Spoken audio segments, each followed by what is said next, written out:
Hi, my name is John Krockmalny, and I've developed these visual tutorials to accompany any technical training format that might be delivered. In this presentation, we'll explore voltage, what it is, and how it does relate to electrical physics.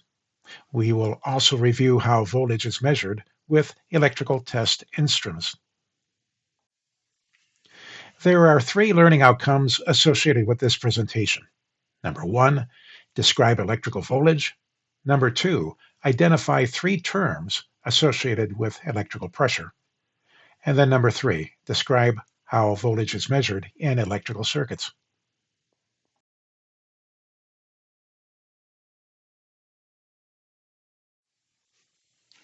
Energy is needed for anything to move. When a force is applied to an object, displacement can happen. When a force results in a movement, we can then say work was accomplished. When referencing mechanical work, force is measured in pounds. These pounds of force are applied over a surface area. The typical measuring term becomes pounds per square inch, or PSI. In this graphic, we see 1 cubic foot object weighing 10 pounds, creating a footprint which measures 12 inches by 12 inches squared. Multiplying 12 inches times 12 inches, the area of this footprint becomes 144 square inches. Laws of physics state that the weight of an object, 10 pounds in this case, is spread evenly over the entire footprint. Each square inch of the footprint will have 10 pounds of force on it. If there is 10 pounds on every square inch of the 144 square inch area, we can state that 10 pounds per square inch exists, or 10 psi. PSI, or pounds per square inch, becomes the term for measure in the United States for pressure.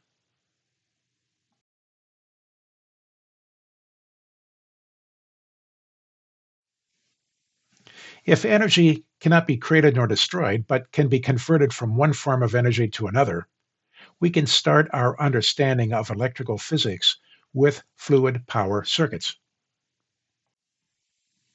In this graphic, we have a water hose open at both ends and exposed to atmospheric pressure.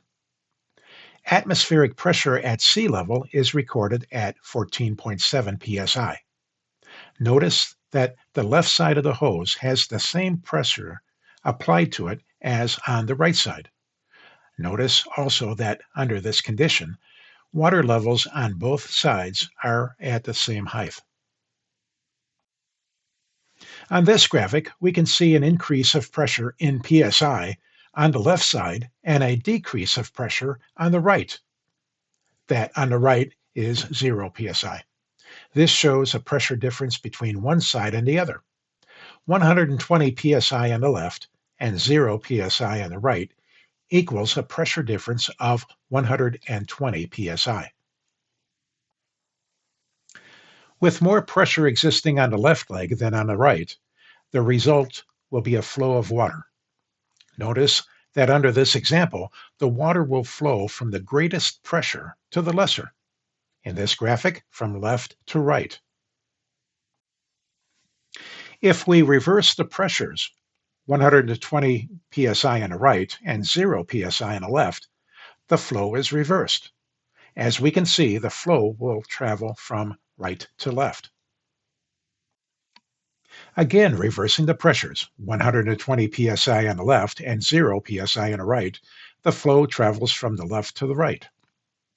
Realize that referring to the graphic, it would be impossible for the flow to travel from right to left. Therefore, we can say that any flow will always travel from the highest pressure to the lowest. Using the same fluid power circuit, a water wheel is dropped in the center. We may now see that this water wheel will spin with water flow. The water wheel becomes a load in the fluid power circuit. A load is a component that converts one form of energy to another. In this example, the energy of the power of the fluid is converted into rotational mechanical torque and then can do work.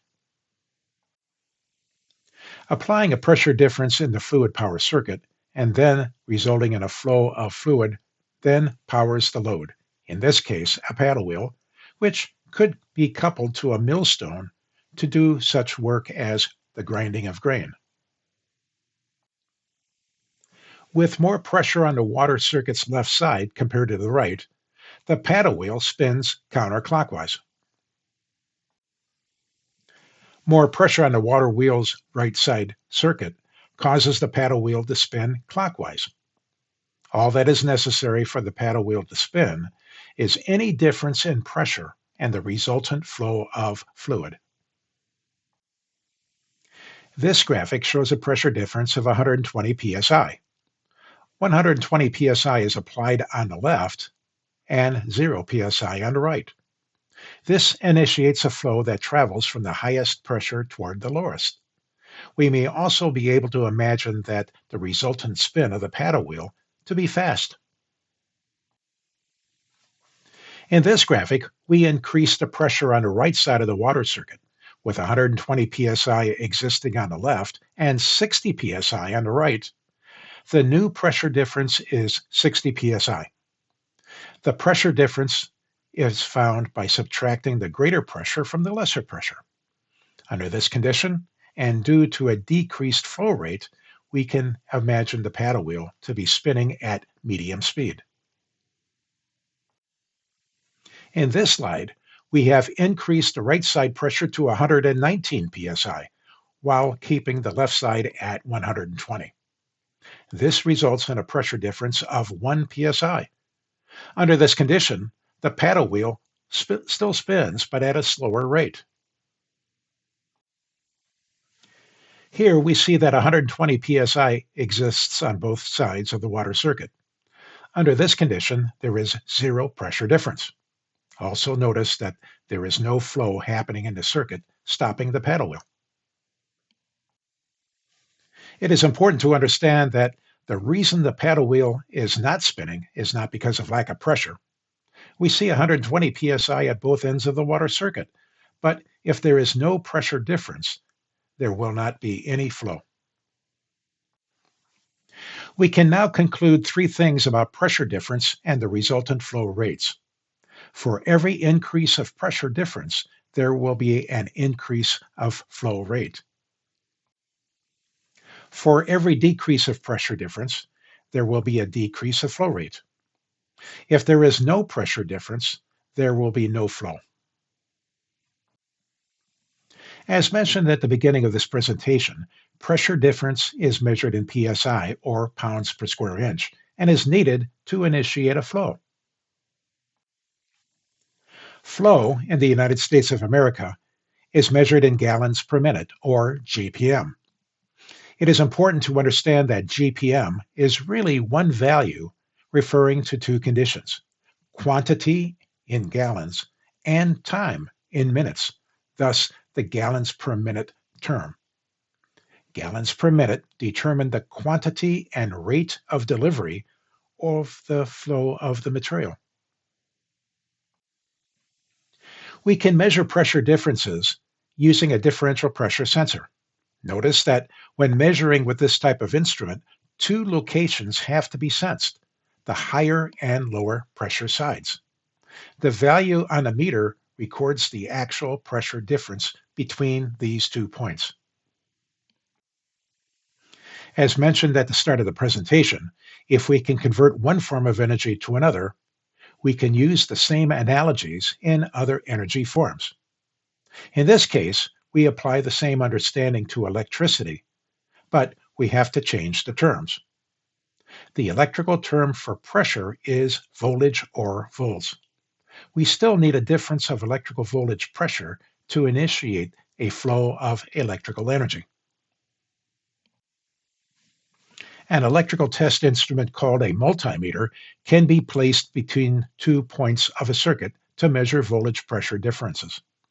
In this case, 120 volts on one side and 0 volts on the other results in a meter measurement of 120 volts of pressure difference. The electrical term for electrical flow is identified as the ampere or the amp. Amperes, like GPM in water circuits, is one value referencing two conditions, quantity and units of time, which is indicative of a flow of a material.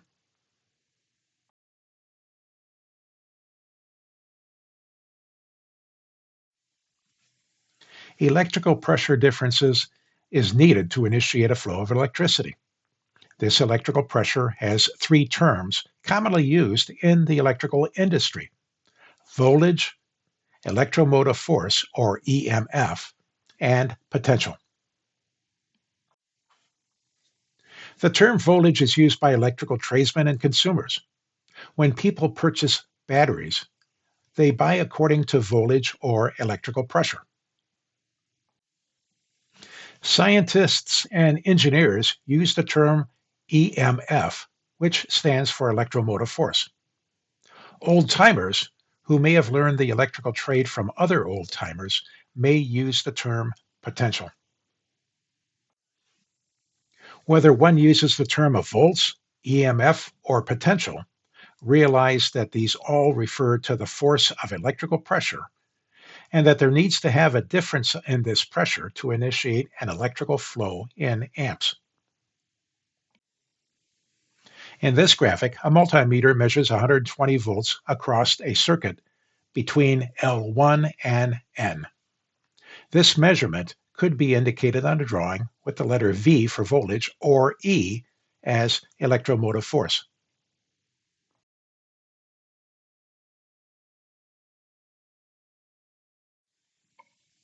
Multimeters are electrical test instruments that can measure for various properties of electrical physics. For example, multimeters can measure circuit voltage, resistance, amperage, and continuity. When multimeters are configured to read voltage, the meter is placed in parallel to the power source or the load being measured. In this graphic, the meter is placed across the L1 and N terminations. In this graphic, the meter is placed across the battery terminals to measure the voltage of its charge. It is important to understand that at this point, there are two types of voltages: alternating current voltage and direct current voltage. These will be covered by another presentation.